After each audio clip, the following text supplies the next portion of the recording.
खूप गाजलेली गजल आहे ती.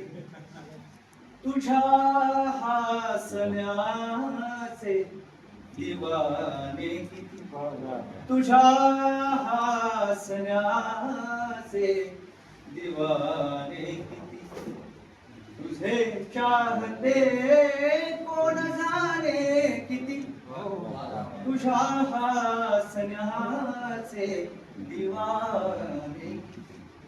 मला नाव माझे स्मरेना प्रिये, मला नाव माझे स्मरेना प्रिये, तुझे पाठ झाले उखाणे किती, तुझे पाठ झाले उखाणे किती. अजून तुमच्या गावात शेर आहे की, मला जात माझी विचारू नको, मला जात माझी विचारू नको, तुझे उंच आहे घराणे किती, तुझे उंच आहे घराणे किती. राऊत सरांना अभिवादन करतो त्यांच्या शेरांना.